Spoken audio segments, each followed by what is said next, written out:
Assalomu alaykum qadrli obunachilar, kanalimiz kuzatuvchilari.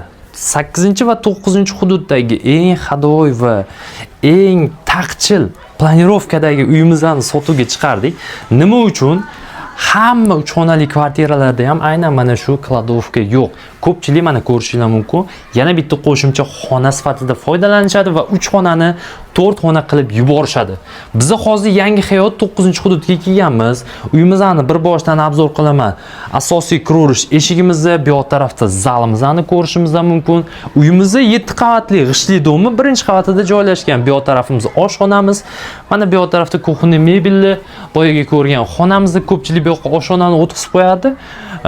Xohlaganlar bitta xona qilib olishlari mumkin do'stlar. Endi bu yoq tarafda spalnimizni ko'ramiz. Sanuzellar alohida joylashgan. Uyimizning remontlari juda ham yaxshi holatda do'stlar.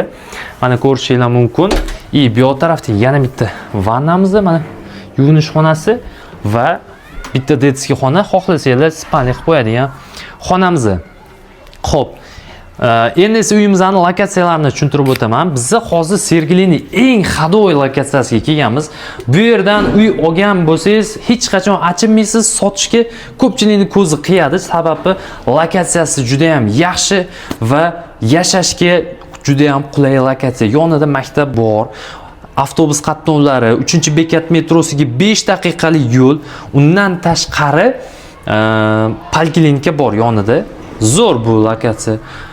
Tembuli g'ishtli dom, 7 etajli domi birinchi qavati, oldi orqa agroti bor, parkovkasi bor, undan tashqari podvali bor. Hammasi qo'shib berib o'rilyapti uyga plyus ravishda. Undan tashqari uyimizda yaxshi remont holatida. Ya'ni siz uy egalari ko'chib ketgandan keyin bitta asosiy holat kirib yashayverasiz, chunki uyning holati juda ham remonti yaxshi holatda.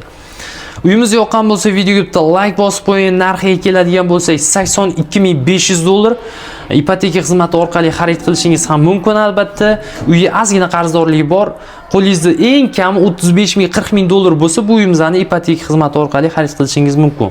Narxi yoqqan bo'lsa yoki uyimizning planirovkasi yoqqan bo'lsa, lokatsiyasi, etaji yoqqan bo'lsa, videoga bitta like bosib qo'yinglar. Kommentga fikringizni yozib ketinglar, hammasiga javob qaytaramiz. Pastda nomerlar bor. Pastdagi nomerlarga telefon qilsanglar, uy lokatsiyasini tashlab beramiz, kelib bemalol ko'rishinglar mumkin do'stlar. Kanalimizga obuna bo'lib qo'yganingiz uchun rahmat. Davomiy kuzatib borishda davom etinglar.